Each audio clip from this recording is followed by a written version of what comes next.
योगेन चित्तस्य पदेन वाचां मलं शरीरस्य च वैद्यकेन योपाकरोत्तं प्रवरं मुनीनां पतञ्जलिं प्राञ्जलिरानतोऽस्मि। आबाहुपुरुषाकारं शङ्खचक्रासिधारिणं सहस्रशिरसं श्वेतं प्रणमामि पतञ्जलिम्। गुरुर्ब्रह्मा गुरुर्विष्णुर् गुरुर्देवो महेश्वरः गुरुः साक्षात् परब्रह्म तस्मै श्री गुरवे नमः। हरिः ओम। In the previous session we looked at the sutra and the bhashya of sutra 2.24, which was Tasya Hetur Avidya. Now, having seen that, today we look at 2.25. As a preamble or to introduce Sutra 2.25, Vyasa sets the context. He says, Heyam Dukkham. So if you remember, we are still in the theme where a parallel has been drawn between the Chikitsa Shastram, the science of medicine, and the Yoga Shastram. And there were four aspects of it: Heya, Heya Hetu, Hana, and Hanopaya. Heya is like the disease that we want to get rid of. Heya Hetu is the cause of the disease, the diagnosis, so to speak. Hanam is the disease-free state of health. And Hanopaya is the Bhaishajam, or the treatment, how to get rid of the disease and arrive at the state of health. So Vyasa is saying, of these we have seen two. Heyam Dukkham. We have seen that in the context of Yoga Shastra, the Heya is Dukkha. So we had seen the sutra Heyam Dukkham Anagatam and had a discussion around that. Then Vyasa says, Heya Karanam cha Sanyogakhyam Sanimittam Uktam. Now at this point, after having finished 2.24, the Heya Karanam or Heya Hetu, which is sort of the cause of the Heya, which is known as Sanyoga, Sanyogakhyam, which was referred to by the term Sanyoga, has been explained with all the reasoning. Sanimittam Uktam. Ataparam, so at this point, Hanam Vaktavyam. So what comes next is Hanam, or the disease-free state in the science of medicine, and the analogous state, which was referred to earlier as Moksha. Now we'll see the word Kaivalya. So the Hanam, that is to be yet to be covered, says Vyasa. Then comes the Sutra 2.25 that says, Tad abhavat sanyogabhavo hanam tadrishehe kaivalyam. So as usual, let's look at each of the terms. Tad abhavat means on, abhava means absence, that having gone away. So that having gone away, so what is that? What is tad? Here, in the continuation of the context from the previous sutra and the bhashya, tad refers to adarshanam or avidya. We saw tasya hetur avidya. So that adarshanam, where there was a long discussion, if you remember, on what is adarshanam. 8 alternatives were considered. All of them in some sense were correct, but in the specific scenario that we were looking at, the most applicable was avidya. And tat abhavat, when the avidya has gone away. Sanyoga bhavo hanam, the going away of sanyoga is hanam. What is hanam in this case? It is dukkhanashaha, because the heya has gone away. So that is sanyoga bhavo hanam tadrishehe kaivalyam. And that particular state of sanyoga bhava is drishehe kaivalyam. So of the drashta or the drushi shakti, or what we are referring to as a purusha, that is what is kaivalyam. So the intention here is to explain what is hanam, which is sanyoga bhavaha, arising from the avidya or adarshana bhavaha, and that hanam is also referred to as drishehe kaivalyam, that is the kaivalya of the purusha. And hence the sutra, tat abhavat sanyoga bhavo hanam tad drishehe kaivalyam.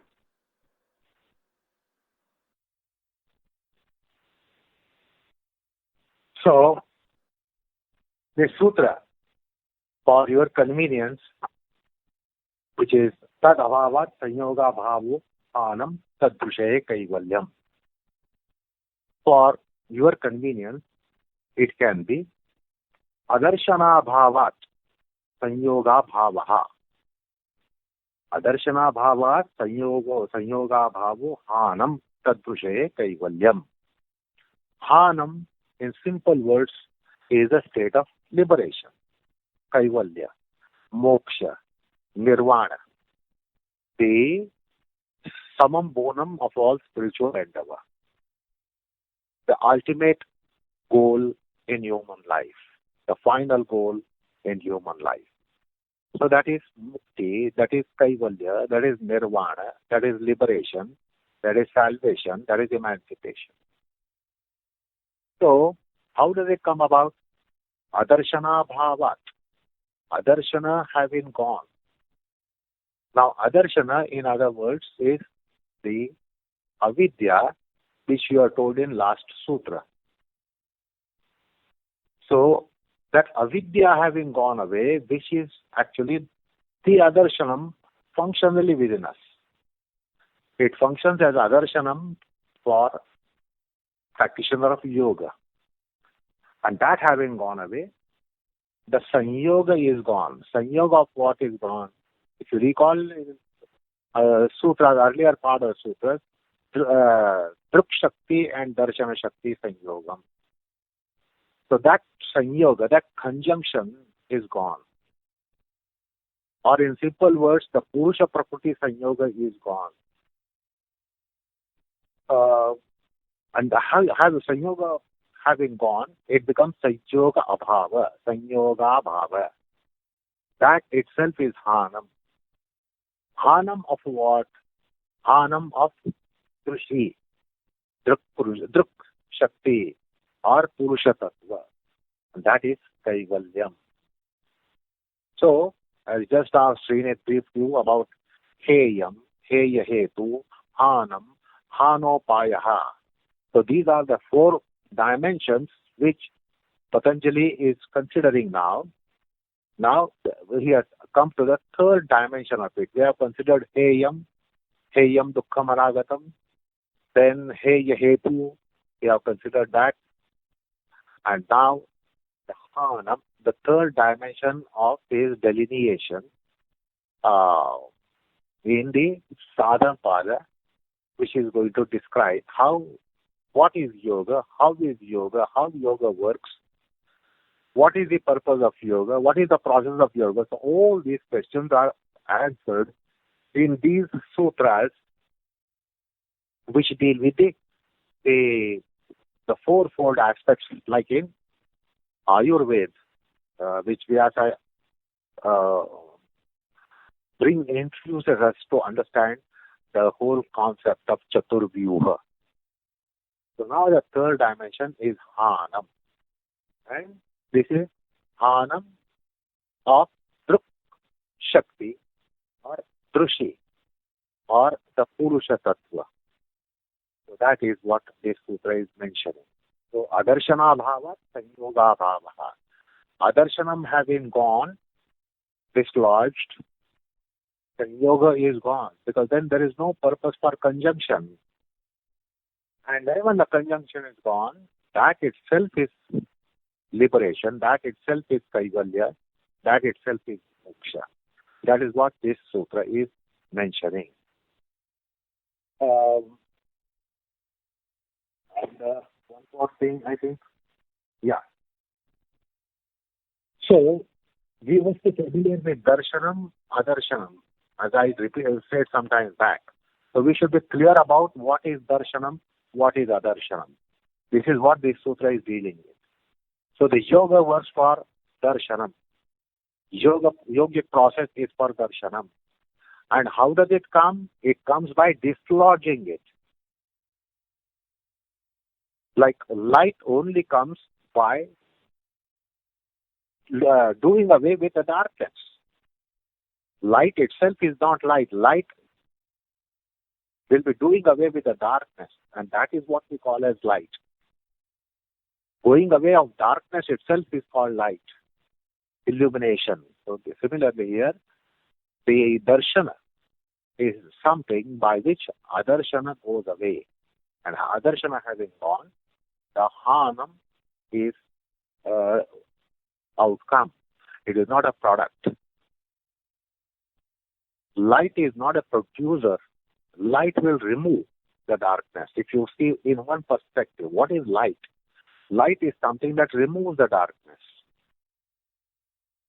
So similarly here, the darshanam will remove adarshanam. Adarshanam having gone, sanyoga will be gone, conjunction will be gone, and that having gone, then there will be moksha.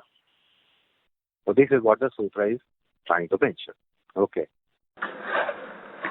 So now let's look at Vyasa's Bhashya.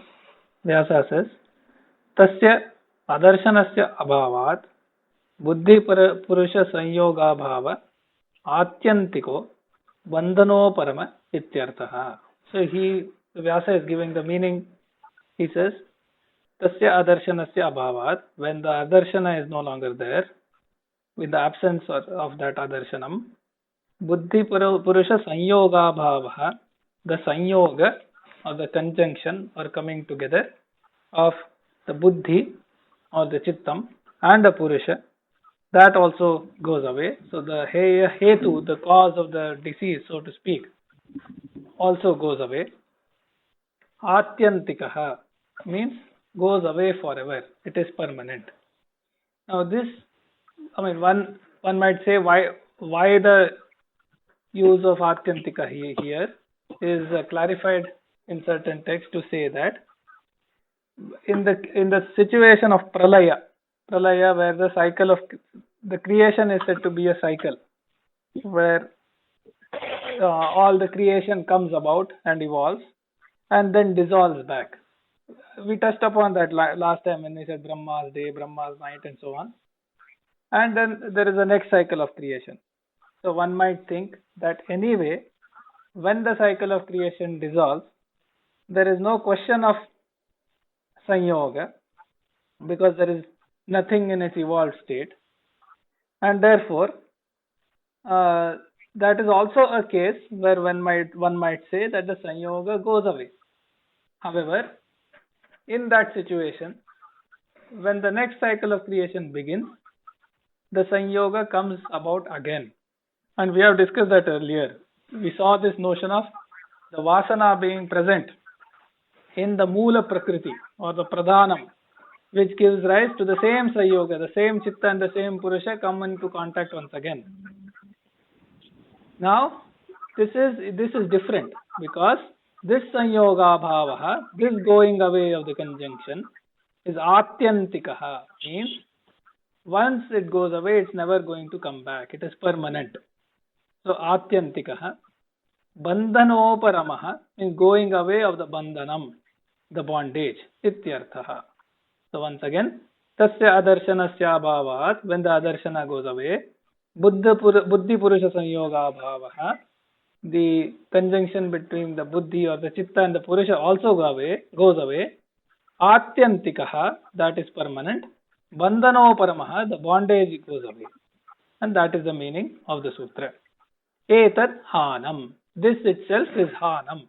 So this itself is, in drawing the analogy of the medicine system, this itself is the disease-free state. This itself is the state of full health. Etat hanam. Tad drishehe kaivalyam. This is what is known as the kaivalya of the Purusha. Kevalasya bhavaha kaivalyam. So keval, that is the etymological meaning. So the Purusha is isolated, separated from the conjunction that the Purusha had with the gunas or the Prakriti or the Chitta, and that conjunction, that bondage has gone away. In that sense, he is a Kevala, and that the Kevalaness, Kevalasya Bhavaha is known as Kaivalyam.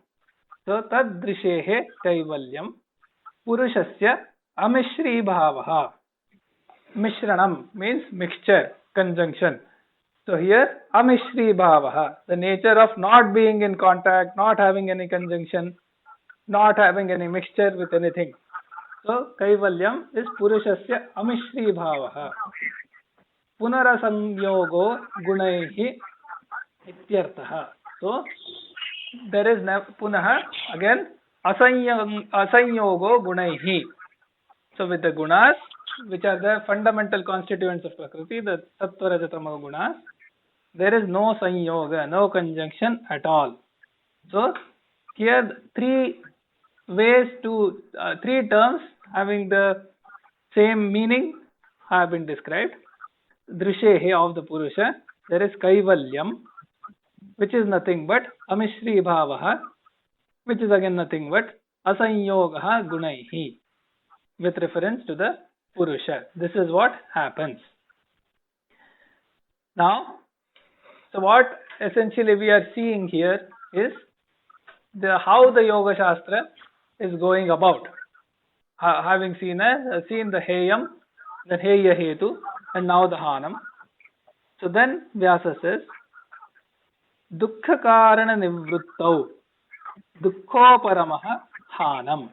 Once again, to make the understanding clear, he says, Dukkha Karana Nivruttau. When the cause of the dukkha has gone away, we know that again dukkha is the heyam, cause of the dukkha is the heya hetu, the sanyoga. When that has gone away, having gone away, dukkha karana nivruttau, dukkha paramo hanam. So going away of the dukkha is hanam. Like I had said earlier, hanam dukkha nashaha. Same thing is being said here. Dukkha karana nivruttau, dukkho paramo hanam. That is hanam. Now once again, what happens in this state? We know it is Kaivalyam. So Vyasa says, Tada Swarupa Pratishtaha Purusha Ityuktam. So the Purusha in this state is Swarupa Pratishtaha. Swarupe eva Pratishtha Sthitihi. So he is in his own state. The Purusha is in its own state, which means Buddhi Pratibimba Samparkenapi Shunya Sthitihi.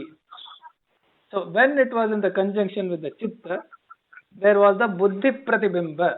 We had seen in the context of Paurushaya Bodha and in multiple contexts, we had seen how the Chitta has a certain process of cognition where it takes a form of the object it is perceiving.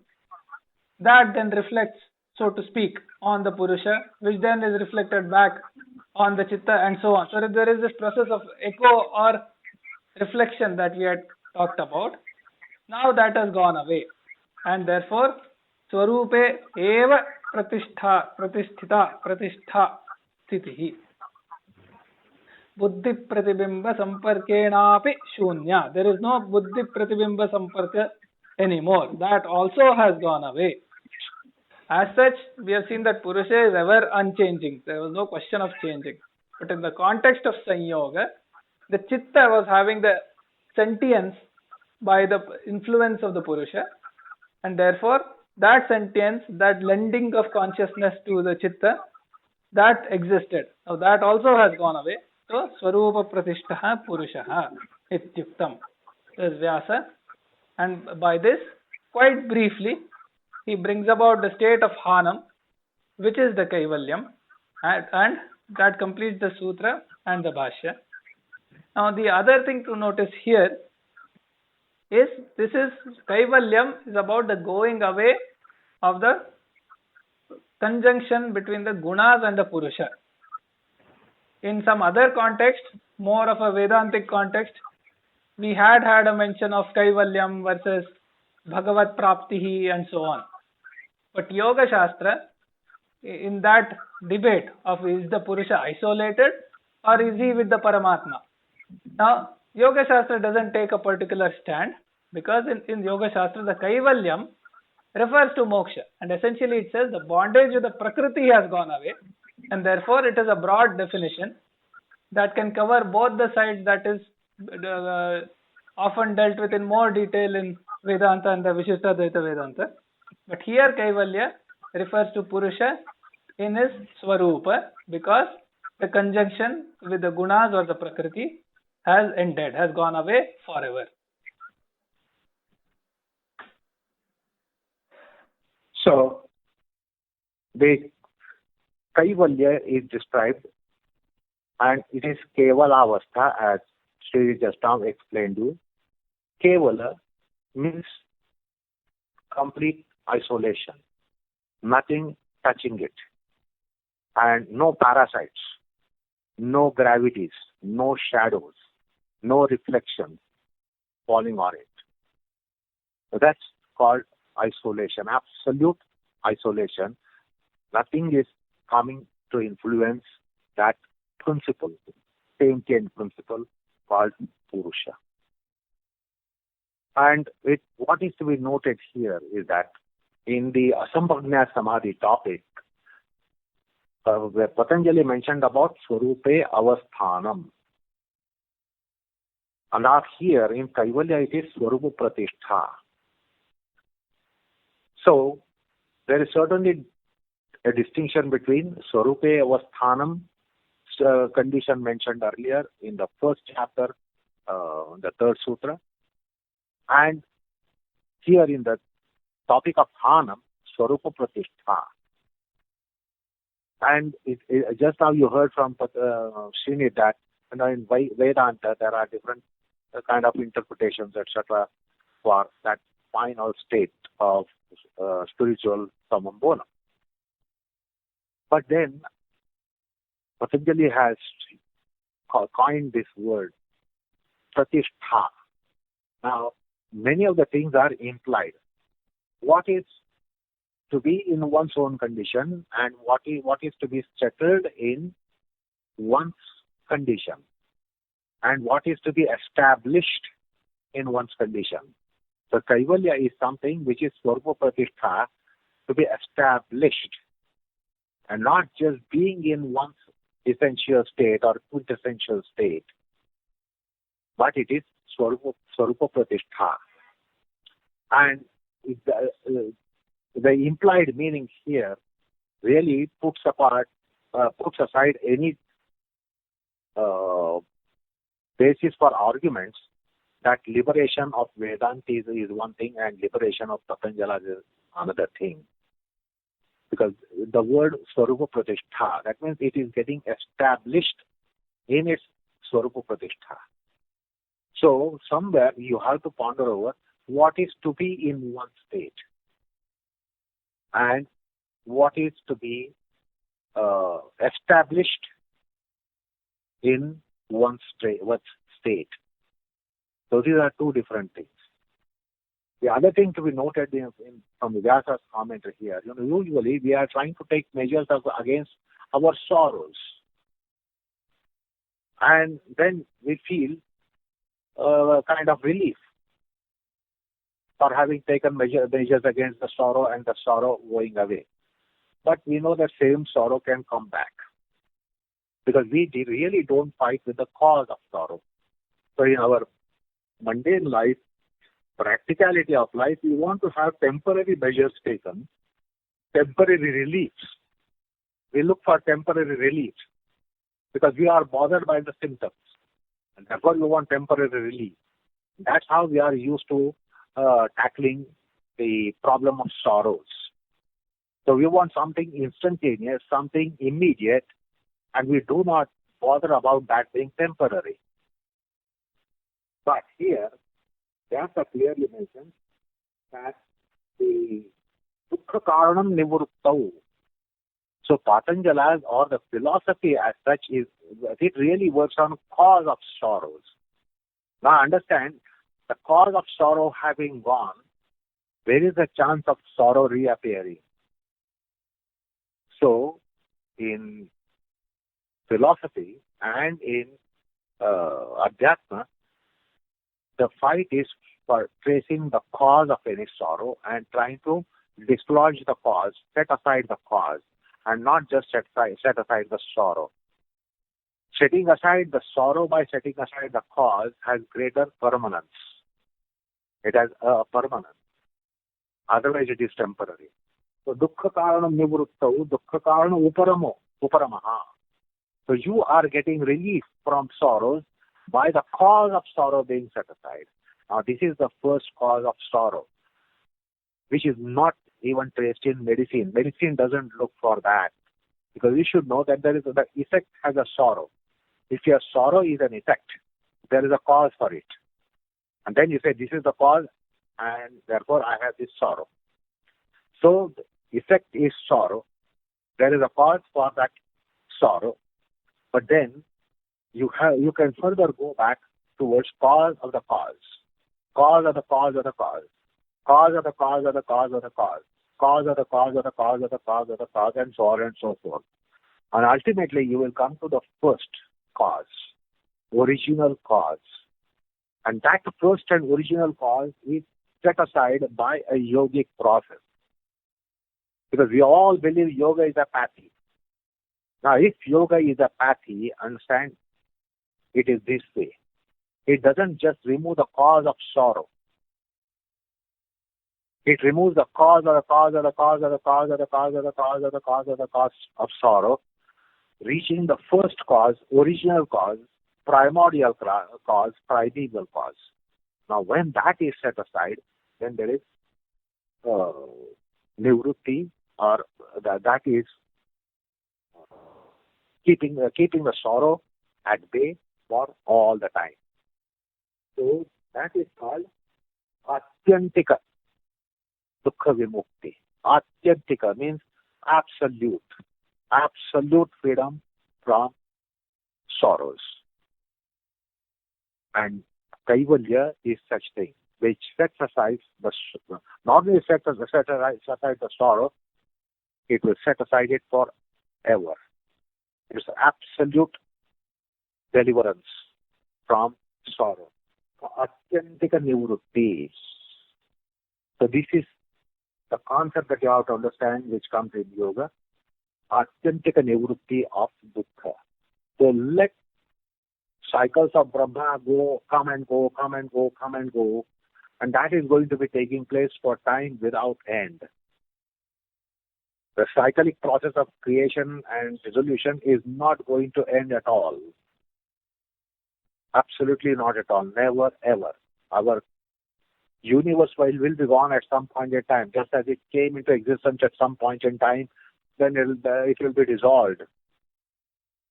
Like we are told that we are given idea that the sun will become red giant. It will become red giant. It will swallow the planets in its vicinity, and then it will become white dwarf. And when it becomes white dwarf, and the sun itself will die. So after 10,000 million years, the sun will be gone. So this creation that we think is really the creation is also gone. But then it will reappear. Because Brahma after Brahma will be coming, and it is an endless chain. But then we will be out of that field. Atyantika nivrutti is hanam. Temporarily pain going away is not hanam. Going for all times, absolutely, anywhere, anytime, that you will never be touched by sorrow. That is absolute freedom from sorrow. That is hanam. That is really freedom in philosophical sense. So, hanam has been mentioned in this sutra. Okay.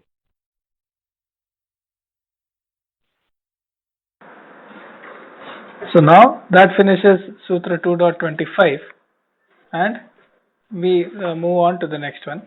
Vyasa introduces that by saying, Atha hanasya kaha praptyupayah iti. So now what is the upaya or the means for hanasya praptihi, obtaining or attaining this hanam, which we just saw is also kaivalyam or sanyoga bhava. How do we obtain that? Because this is the fourth of the heya, hetu, hanam, and the fourth was hanopaya. So now we look at that, and there comes in Sutra 2.26. So 2.26 says, Viveka khyatir aviplava hanopaya. So, Viveka khyatir aviplava hanopaya. So, Viveka khyatihi. So, we have seen what is Viveka khyatihi. Vyasa will say that again. And but we know, we have an idea that Viveka khyatihi is a direct perception or a direct realization of the nature of the Purusha and the nature of the Chitta and the Prakriti and the broad ocean of difference between the two. So that direct realization, which is called aparoksha anubhavaha, sakshat pratyaksham. It is not something that is read, explained, understood, inferred, thought over, etc. It is a direct sight, direct realization, that is Viveka khyatihi. What kind of Viveka khyatihi? Aviplava. Aviplava means something that has no viplava. There is no confusion. There is no mixing. It is entirely pure and complete. That is aviplava. So the aviplava viveka khyati itself is the hanopaya. That itself is the means. That's Sutra 2.26. That says viveka khyati aviplava hanopaya. Now let's look at the Bhashya. So Vyasa says, Sattva Purushanyata Pratyayo Viveka Khyatihi. So what is Viveka Khyati? It is Sattva Purusha Anyata Pratyaya. So Pratyaya, as we have seen, is the cognitive imprint on the Chitta. So when the Chitta sees a cow, the Pratyaya is that of a cow. So in this case, the Pratyaya is of Sattva Purusha Anyata. So here Sattva refers to the Buddhi Sattva, which is devoid of the impurities of the nature of Rajas and Tamas. So why is this Buddhi known as Buddhi Sattva? So the essential nature, see the Buddhi, the Chitta, etc. are instruments. And they are Jada. Jada means insentient, material with no sentience. However, in spite of that, in the process of cognition, when the Chitta or Buddhi has a perception or has a memory or whatever, it is able to, so to speak, take the form of the object so that gets reflected in that mechanism with the Purusha. How is it able to do that? Is because of the Sattva, which is of the nature of Prakasha or Jnana. And therefore, the essential nature of the Buddhi and the Indriyas are said to be of the nature of Sattva. And as such, we would know that the Chitta or the Buddhi, which is made up of Sattva, Raja, Tama all together with Raga, Dvesha, etc., etc. So with attachment, desire, hatred, anger, etc., that it is very evident that that is different from Purusha, because that is unchanging, ever pure, and so on. But when that Buddhi is purified to such an extent that it is the pure Buddhi Sattva, in that case, it may not be that evident that that is different from Purusha, because it is essentially reflecting the nature of the Purusha in an unblemished way, because there is no Raja or Tama impurities. Now, even in that state of extreme purity, when there is a Purusha Khyati, which means the Chitta in the state of Sampragnata Samadhi has the direct cognitive imprint of the nature of the Purusha. The Chitta itself is completely pure, and in that case, the Pratyaya is able to see still that there is an ocean of difference, and we have seen that earlier. We saw that na sarupo, no atyanto virupo, etc. The Purusha and the Chitta are not identical, but they are not entirely different. So we have had that discussion, so won't go over that again. But in that state where the Chitta is at a grade of purity that you would mistake it and it will resemble and be identical to the Purusha itself.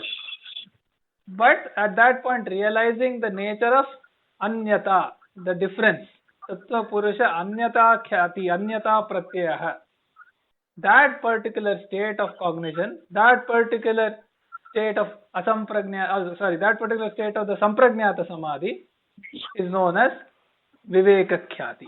So Sattva Purusha Anyata Pratyayo Viveka Khyatihi.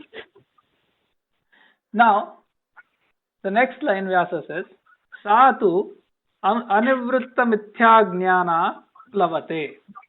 Now, this is also an important point, because the sutra has not only used, it did not say that Viveka Khyatihi Hanopayah. The sutra said Viveka Khyatir Aviplava Hanopayah. So, what is the need for using the term Aviplava? Because every word of a sutra is carefully selected and has a significant import. So this is about understanding why the need of the word aviplava. So Vyasa says, Satu anivritta mithya jnana plavate. So if the mithya jnanam, or as we have seen, avidya, the ultimate viparyaya, if that has not gone away, then this Viveka Khyati Plavate. Plavate means it is not entirely pure and complete. It is not, it is, in some sense, there is a blemish. It is mixed. It is not completely pure and complete when the Mithya Jnanam has not gone away. And we'll touch upon that shortly a little bit more. But we'll see the next line first. So Vyasa says, Yada Mithya Jnanam Dagdha Bija Bhavam Vandhya Prasavam Sampadyate Tada Viduta Klesha Rajasaha Sattvasya Pare Vaisharadye Parasyam Vashikara Sanyayam Vartamanasya Viveka Pratyaya Pravaha Nirmalo Bhavati. So what is being said is, when, so firstly Vyasa said, if there is even a morsel, even a dot of mithya jnanam, then this Viveka Khyati is not aviplava, because he says it's plavate, it is mixed, it is not completely pure. But when does it become completely pure? He says, Yada, when this mithya jnanam, this avidya, this seed of kleshas, kshetra of the kleshas, when it attains Dagda Bija Bhavam Vandya Prasavam, means it attains a burnt seed state, which means it will never sprout, it will never give rise to kleshas. The avidya is rendered inactive, it is rendered impotent. So when it attains the Dagda Bija Bhavam Vandya Prasavam, then in that state, these are beautiful terms that are being used. Tada, in that state, Vidhuta Klesha Rajasaha Sattvasya. So at that time, this Sattva, the Buddhi Sattva, the Chitta Sattva, of what nature? Vidhuta Klesha Rajasaha. The impurities of the form of all the kleshas have been washed away. That kind of Sattva. Pare Vaisharadye. Parasyam Vashikara Sanyayam. So in the state of the higher purity, and so we had seen in the context of Vairagya, when we saw Abhyasa Vairagya, we had seen Vashikar Sanya Vairagyam. So in that situation, Parasyam Vashikar Sanyayam Vartamanasya, when it is in that state, what happens? Viveka Pratyaya Pravaha Nirmalo Bhavati. So there is a pravaha, there is a flow of what? Of the Viveka Pratyaya. Viveka Pratyaya is the discrimination between the pure Sattva and the Purusha. That particular cognitive imprint is flowing, and that flow is nirmala, without blemish, constant and entirely clean. That happens only when the avidya or the mithya jnanam has attained a burned seed state. And that is when this viveka khyati, sa viveka khyati, aviplava hanasya upayah. In this situation only, the viveka khyati is aviplava and hanasya upayah. So this is when it is the mean for hanam, or it is a means for kaivalyam, which will come next later, because this sampragnata has to be followed by asampragnata, and so we'll talk a little bit about that. So firstly, there seems to be viveka khyati, that is viplava, which is not sufficient as a hanopaya, and then there is a viveka khyati, that is aviplava, which is entirely pure, as we saw. That is when it is hanopaya. So just to understand this better, if you remember, in the context of the first chapter, when we looked at sampragnata samadhi, we saw vitarkanugata, vicharanugata, anandanugata, asmitanugata, and we have explained all of that. Now in the case of the fourth, where asmita matra, vitarkanugata, vicharanugata, anandanugata, asmita matram. So in the case of the asmita matram also, there is a pure state of asmita, where the cognitive imprint of the chitta is of the nature of the chitta and the purusha, and there is that nature of khyati that happens. And in the first chapter, there is a very beautiful description of what is the state of the samskaras. So if you remember, it said that the samskaras generated from the sampragnata samadhi, te vyuthana samskaran badhante, which means the samskaras generated from sampragnata samadhi, they counter the samskaras that lead to the normal worldly state. Then there was another state that says virama pratyayabhyasa purvaha.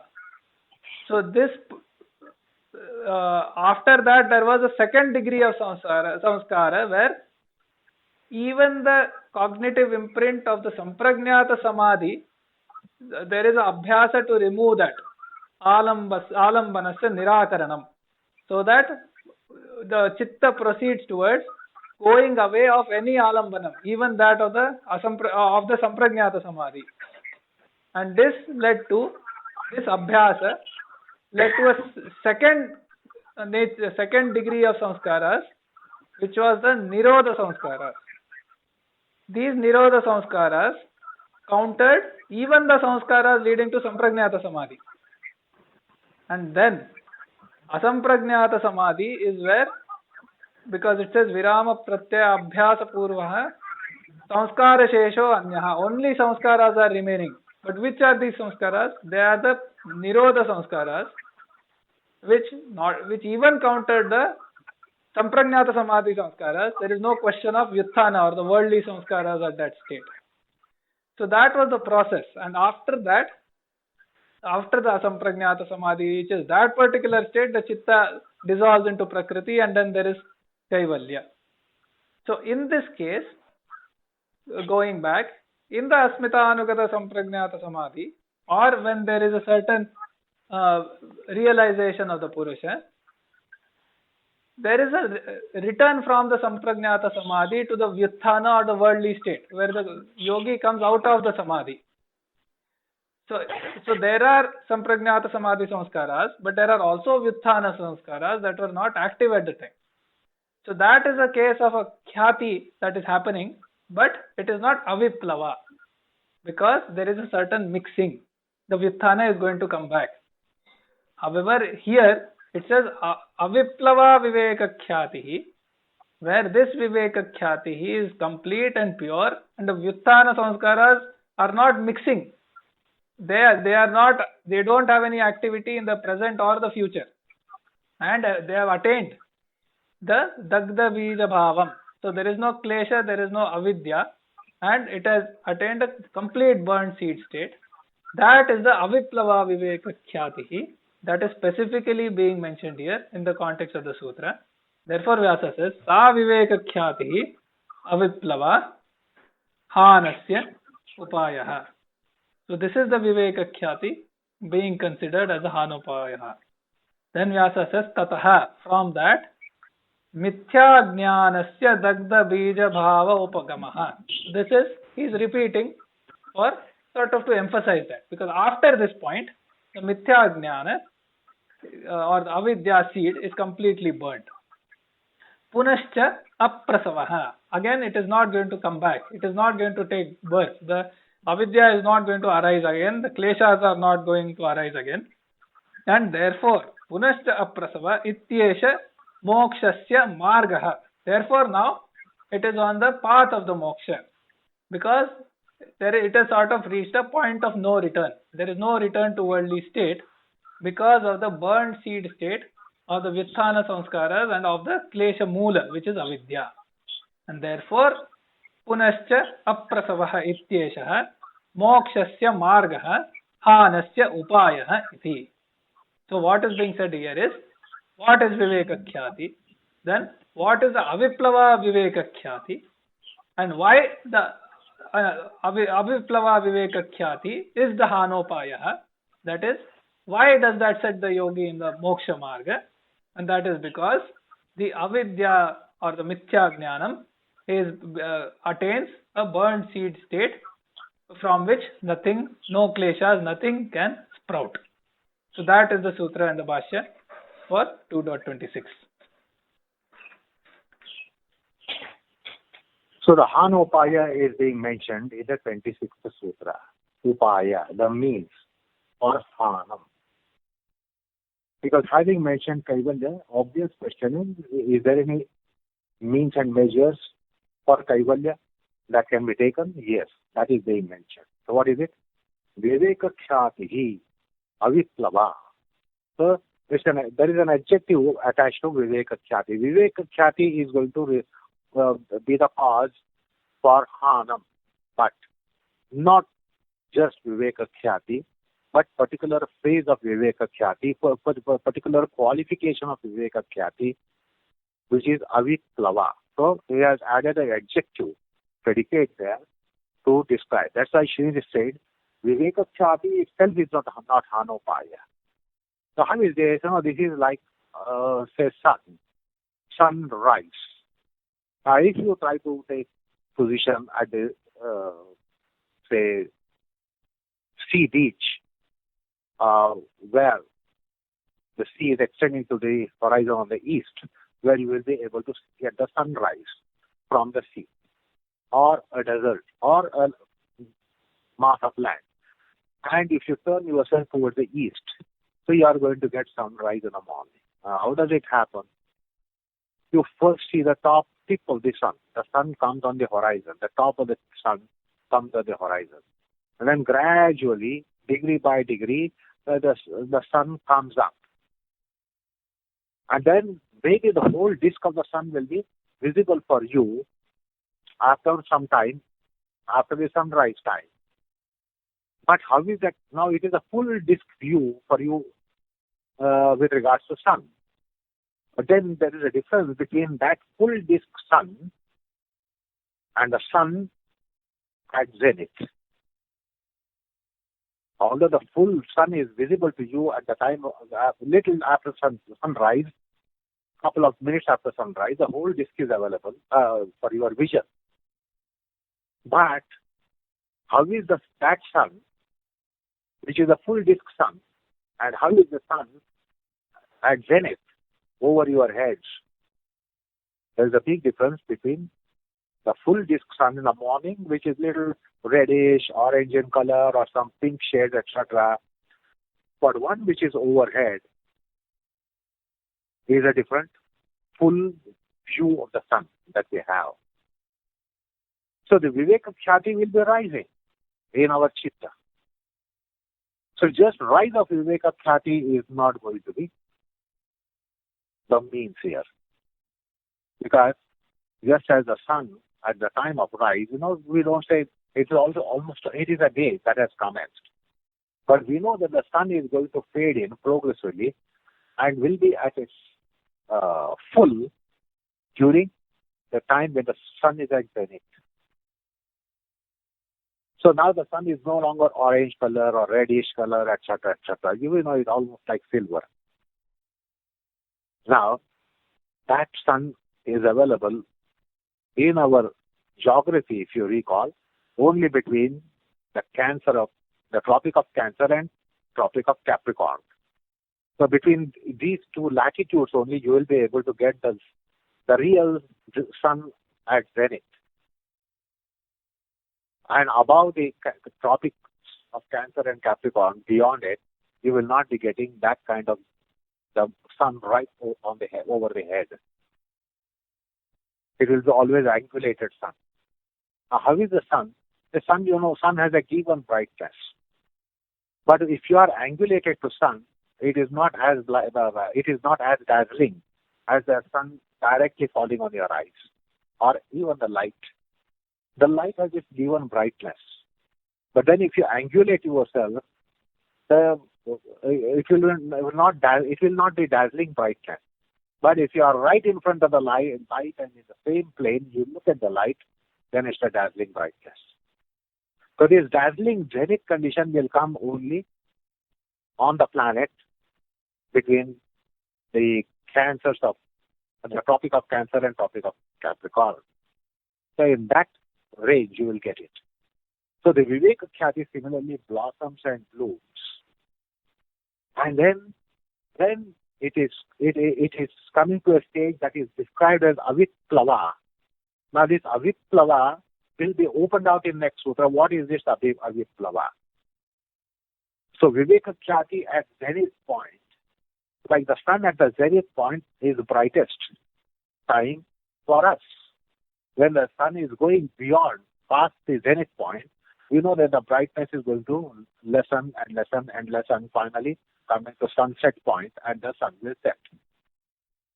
So in case of sun, we have the rise and setting of the sun because of the earth, its rotation, etc. Otherwise, sun as such doesn't have a rise and setting. It is with reference to earth. We say there is sunrise and sunset. So this Viveka Khyati has to reach a stage, not just upcoming of Viveka Khyati. It has to qualify and reach the stage which is described in the predicate Aviplava. And then that is the means of liberation. So Viveka Khyati is not the means of liberation, but full-fledged Viveka Khyati, total, complete Viveka Khyati, without slightest eclipse or without slightest blemish or any spot. So what is that will be discussed in next sutra.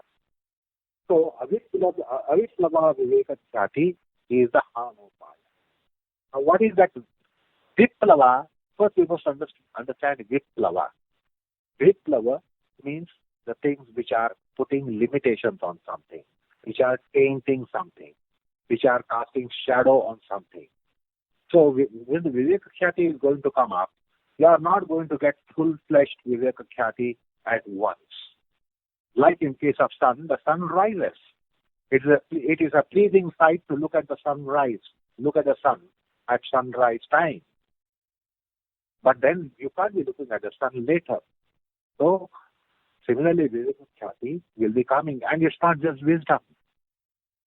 The Viveka Khyati is Sattva Purusha Anyatha Pratyaya. Pratyaya. It is not actually direct perception by which you will get Viveka Khyati. It is intuitive, mystic experience. Pratyaya, as Srini told you, is an experience. Now, this experience is something nominal. It is not an object. Like you can see a light. Looking at the light, you will say this is light. So Viveka Khyati is not going to be a light like that. You will say this is Viveka Khyati. It doesn't come to your naked eye perception. So Viveka Khyati doesn't come to your naked faculty of psychic consciousness. It is called intuitive mystic process because it is not phenomenal thing. The phenomenal thing will come to your knowledge by just faculty functions. But this is pratyaya which comes in samadhi. Samadhi is only means to be getting viveka khyati. Outside samadhi, do not expect rise of viveka khyati by some other means. This won't happen. So that is Sattva-purusha anyata pratyaya. So it will show you that distinction, which is intuitive mystic experience, not just a cerebral understanding, yes, this is different and that is different, because this is sentient, that is insentient, this is inert and that is animate, etc., etc. That is not, that you can analyze with the faculty function. This is going to be intuitive mystic process. And that is going to happen only in samadhi prajna. The vivek khyati will only appear in samadhi state, and there is no alternative means to arrive at viveka khyati or reach viveka khyati or to beget viveka khyati. So there is no way to look at alternative means other than samadhi. If samadhi is not a possibility, let me look at some other means by which I will get viveka khyati. It will not happen. So it is only samadhi pratyaya, samadhi jnana, intuitive mystic process to be getting viveka khyati. That's the difference between viveka jnana, viveka khyati. Now viveka khyati here, aviplava. Mere viveka khyati is not going to do that. It should be aviplava. Then what is viplava is explained, and she has explained you by way of the gunas, by way of vasanas, by way of tendencies. That viveka khyati will not be full-fledged, which can be means of liberation. Viveka khyati will be there, it will do its function as viveka khyati. So it will reform your consciousness and you will be on a little higher plane of consciousness, supernormal plane of consciousness, superhuman plane of consciousness. But then it won't become means of kaivalya or liberation. So, Plavita Viveka Khyati means which is touched, which is under reflections, which is under influences of our avidya. More or less quantity of avidya, more or less potency of avidya. So that is going to be influencing our viveka or discriminate discernment. Again, that is an English word which is not really justifiable. Because as of discernment is something faculty function. So viveka khyati is viveka khyati. We should not venture to translate it into English or any other language. Discernments can come to us in a wakeful state. We doesn't have all discernment in a wakeful state. Now this is not going to come in a wakeful state. It is going to come in the fourth state. Turiya avastha, the fourth state of consciousness, supra-conscious state, as described as Sri Aurobindo. So it is a super normal state of human consciousness. And then the aviplavita will remove the vitya jnanam, that is avidya, absolutely. By the bija bhava, that was explained to you. Vandhya prasavam. So there will be no sprout. It will be barren for any avidya sprout to come up on it. And then we do the klesha rajasaha sattva pare vaisharadya. So these predicates were explained by Srinit. So these predicates must come to viveka khyati, and mere viveka khyati is not the means. When it is with this all rich predicates, which I just now explained to you, then it is aviplava. Until that time, it is always partial, it is always incomplete, it is not full blown, it is not full potency. So there is some deficiency in the potency, until this predicate is is reached. So therefore, Patanjali clearly says, Vivekakhyati aviplava, and not just Vivekakhyati. That is Anopaya. That is really means of liberation. So the Hanopaya is also now being mentioned. Yet there is something to explain about it. And therefore he invests one more sutra for that purpose, which is the next sutra. Okay.